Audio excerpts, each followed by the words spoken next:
Would you like a peek into how a top investment and financial planning firm is investing for its clients right now? How about some good general investing tenets that people, even highly intelligent physicians, often overlook? In today's video, we'll discuss the main types of investments currently in Altfest client portfolios, what we think about bonds right now, and why we like alternatives and what alternatives are. We'll also explain why ignoring international stocks is a bad idea and why staying in the markets and being well diversified can be very good for your financial health. Welcome to Wealth Matters for Physicians, brought to you exclusively by Altfest Personal Wealth Management, the channel that provides physicians with key investing and personal financial planning strategies. For 40 years, physicians have turned to Altfest to help them plan financially to gain the financial security and future they deserve. We can do the same for you. My guest today is Ryan Graham. Ryan is a managing advisor at Altfest, where he advises clients on all aspects of their investment and personal financial planning lives. Well, Ryan, thank you very much for being with us today again on Wealth Matters for Physicians. Thank you for having me join yet again. Excellent. Well, again, let's get right into it. So today we're discussing two things mainly. One, how Altfest is investing in the current markets. This is the mid-third quarter 2023, as well as some general investing tenets that we think are good for physicians to keep in mind. So Ryan, what are the valuations of US stocks telling us right now? Yeah, I think overall, just on an overall basis, US stock market valuations are a little bit above average, a little bit more expensive than normal. If you break it down a little bit further, you also see that of the more expensive stocks, it's actually a lot more expensive than average. And the gap between the more expensive stocks and the less expensive stocks, which is actually represented by this kind of grayish area on this chart here, that gap is wider, much wider than normal. Post-COVID, actually, that gap has been rather wide, which tells us that we should probably be more selective when investing in US stocks. We shouldn't maybe just go out and buy the entire index because we're getting a lot of expensive stocks in there, and that we should be intentional with what areas of the US stock market we want to buy. And ideally, you're buying more attractive parts of the market that we think are going to have higher expected returns over time. Great. Thank you very much. And I know one of the tenets that we often try to impart to our clients, a physician and otherwise, is don't ignore international stocks. And like we've said in previous videos, sometimes people have concerns about international stocks. But why do we think it's a good idea to not ignore international stocks in one's portfolio construction? The primary reason I'd say is that international stocks, to use kind of just simple terms, can sometimes zig when US stocks zag. So over history, we've seen international stocks outperform in many periods, 10-year periods, when US stocks are not performing as well. So this historical data here tells us that when US stock returns, for example, are below 4% annualized, international stocks are always achieving a better return than that. Based on history, they've always achieved a better return, on average, more than 2% better annualized, which is a pretty big difference, really.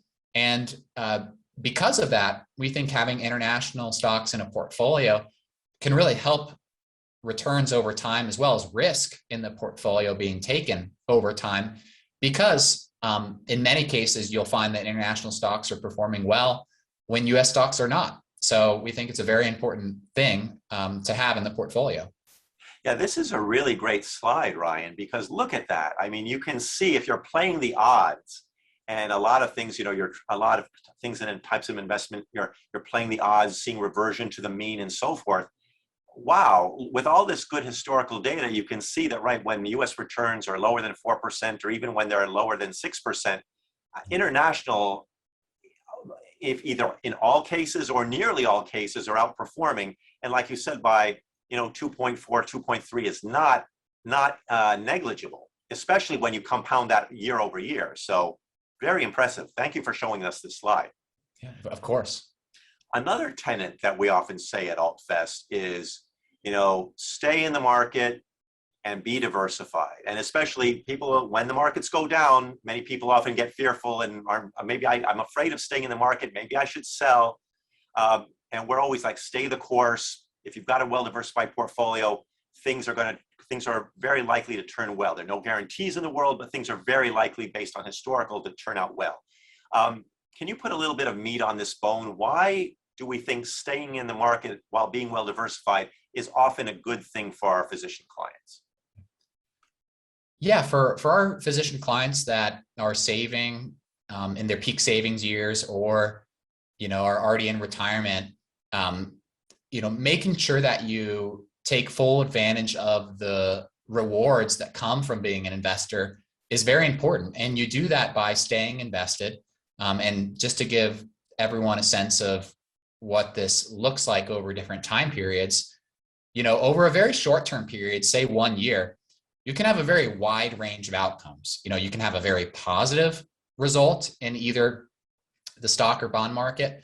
You could also have a very negative result in either the stock or bond market. And even for diversified portfolios, you can see pretty meaningfully negative returns over a short period. You really reap the rewards of being an investor over much longer periods, like, for example, a 5-year period, a 10-year period. And you really see the range of outcomes narrow as you stay invested for longer periods of time. And you get to take advantage of the fact that over history, you've earned a very nicely positive return that's allowed you to save and take your family on vacation, retire when you want to. So we think that staying in the market is something that is extremely important when it comes to helping our clients invest. Yeah, I think looking at this slide, the 5-year example is very interesting because you see, if someone was concerned, they said, oh, the markets are terrible this year, I'm going to get out, and they were in a well-diversified portfolio, by looking at these statistics, you could say, well, wait a minute. There's no guarantee, of course, but if you look at the historical data, just waiting 5 years and being in a well-diversified portfolio, in this case, it's 50% stocks, 50% bonds, you can see that the upside is a 21% return over that time period. And the downside is a plus 1%. So you're a little bit better than you were if you just wait 5 years. And of course, the longer you wait, it can go higher and higher. Exactly. Yeah, there's much less chance of actually losing your purchasing power or losing money over a longer time frame by being invested. So it's important to stay invested to the extent you can. Great. Excellent. Changing the subjects, I know that just wanted to give our physician audience a little bit of the flavor of how Altfest is currently investing in our client portfolios and our physician client portfolios. Not that we're definitely not providing any specific investment advice for any people out there. If you want to have a personal conversation with us, we're definitely welcome to do that at any time. But can you just give us a little flavoring? One thing is, I know that there were 2 investments that we had just been discussing off camera before that Altfest currently likes. They kind of each have an interesting story. Can you tell us a little bit about each of them? Sure. Yeah, I'll share 2 distinct investments, one of which is a bond investment and another which is more of a stock investment. The bond investment, we kind of inserted this for many of our clients where is appropriate within a diversified bond portfolio. This investment, which is the Angel Oak Financial Income Fund, invest in US bank debt. And our firm in general is not very optimistic around banks and their profitability. So we're not too bullish on bank stocks. However, this bank debt fund we think is rather attractive. At the time I reviewed this, it was trading at about a 7% yield. So that's a nice interest rate that you can get on this bond fund. At the same time, it has rather safe bonds within it. So over 90% of the bonds are investment grade, which is a kind of indicator of being a safer bond. And then also the interest rate risk of this bond fund is lower, which means that even if interest rates rise from here, the price of this bond won't be impacted as greatly as another bond fund that is investing in much longer term bonds. So a number of reasons why we like this as a part of a diversified bond portfolio. So, and to just mention one other investment is just to give you a sense of a stock investment that is kind of a more risk mindful way of investing in the stock market. Just to highlight this, what's called Innovator Growth 100 Buffer ETF. What this is an investment that is designed to mirror the return of an underlying index with defined outcomes. And what I mean by that is there's a certain upside where you know you're not going to earn a return higher than that, which is called a cap. And then there's a downside buffer, which is kind of like maybe like a pillow that can help cushion any fall in price. There's a downside buffer. So in this case, this fund allows an investor to get up to 17% return. So if the underlying index, in this case, it's an index of a lot of technology companies. If that index is up 20%, the investor in this fund would be up 17 over this defined period. And then if on the flip side, if the index was down, say 20%, this investor would only be down 5% because of that cushion, that buffer on the downside of 15%. So it's a really interesting type of structure for an ETF that hasn't been around a very long time, but it's been around for a little while now. And we think it's a good part of diversified stock portfolio when we're trying to manage risk at a time where we feel that while there's opportunity in technology stocks, as an example, we also think there's a good amount of risk in investing in technology stocks at current prices. So this is a good way to, in a way, kind of have your cake and eat it too. Yeah, I think it's really great in terms of, like you said, when we consider, there's a lot of volatility in the markets right now, a lot of things happening in the world. And when there's volatility, we're talking really about negative volatility, downside risk. And this is a nice way where, like you said, you can have significant participation in upside risk for the defined time period, but you can also have significant cushioning or protection against significant declines, depending on the ETF, the Innovator ETF that you're using. Yep, exactly. It's actually a really interesting structure that can help manage risk in the portfolio. Very good, very good. Now, what do we think? We've talked about some interesting individual investments. In general, what do we think about bonds in general as a part of a client's portfolio at this time? I know that just very recently, people were complaining a great deal that the interest rates and the yields that they were getting on bonds were very low. People were wondering, maybe I should just go to cash. What should I do? Increase my stock allocation? How do we see bonds right now as part of the portfolio that we're constructing for clients? Yeah, it's kind of interesting because, like you said, interest rates were low for so long. Bonds weren't necessarily a very attractive investment to so many people. And then on top of that, we saw a huge negative year last year for bonds. Many bond markets were down very meaningfully in 2022. We think right now that bonds are at a much better place as a diversifier in the portfolio. That is, that they will serve a good role in the portfolio in helping out when the stock market's not doing as well. You can see that here by these correlations in the basically the bond market correlations with basically the stock market in general and how they're correlated with S&P 500. And you can see a lot of these treasury bonds have negative correlation, which is a really great thing for a portfolio. Again, if you can have one part of the portfolio zig while the other zags, similar to what we talked about international versus US stocks, if you can have bonds performing decently during a very tumultuous time in the stock market, that's a very good thing for a portfolio. So we think bonds do, once again, have a good role in a diversified portfolio. Excellent. Thank you so much, Roy. Also talking about another category, we consider it a category. I know that Altfest likes alternative investments as a third investment category as opposed to stocks and bonds. Can you just briefly explain just like what are alternatives and why we like them, especially now? Yeah, so alternatives in some ways are kind of like the third leg to the stool as far as an asset allocation when we look at asset allocations for many of our physician clients. So you have your traditional stocks and bonds, which you normally associate with investing, but alternatives are, we believe, an important third category that can add additional diversification in the portfolio and actually, in many cases, elevate returns at the same time. So alternatives can represent things like real estate, for example, and certain private investments. Infrastructure funds is another good example that, in many cases we use in portfolios. And this chart gives us a sense for what impact adding alternatives to a portfolio has. And you can see from a risk standpoint, that is annualized volatility, we actually bring volatility down in the portfolio, which is a good thing. At the same time, we actually increase returns, historically speaking, as well. So you're not only reducing volatility, but increasing returns by adding alternatives to the portfolio, which is really just an amazing thing. That's kind of like ideal portfolio construction, is to achieve both those things. You want to achieve those when you can. Exactly, the benefits of diversification. Really, really wonderful.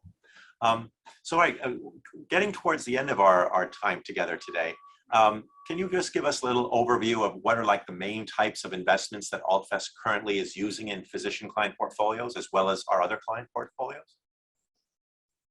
Absolutely. So again, using those three categories, bonds, stocks, and alternatives, within bonds, we definitely have a focus on treasury bonds currently. We think yields are pretty attractive, and those bonds are also some of the safer bond investments you can buy.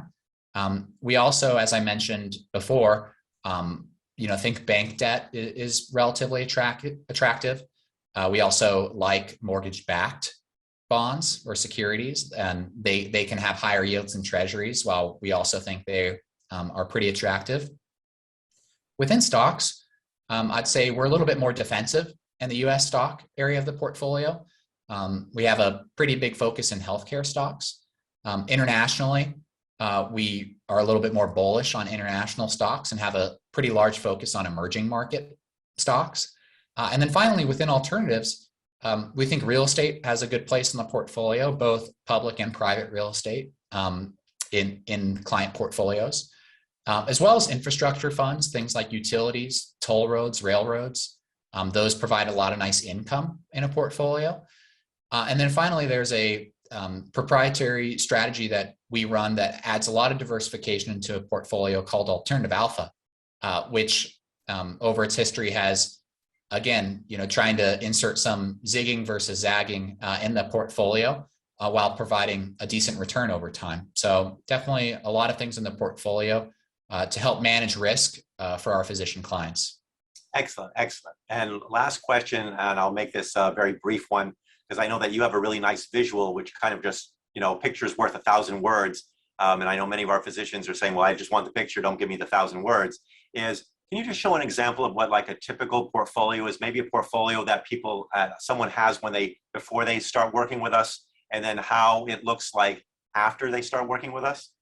Sure. Yeah, we see a lot of portfolios that look similar to this left side when we have, new physician clients, where most of the portfolio is invested in US stocks, which is this blue category, with maybe a decent chunk in some kind of plain vanilla bonds, as well as a decent chunk in cash, probably too much in cash for many of our clients. So we see a lot of portfolios that look like that.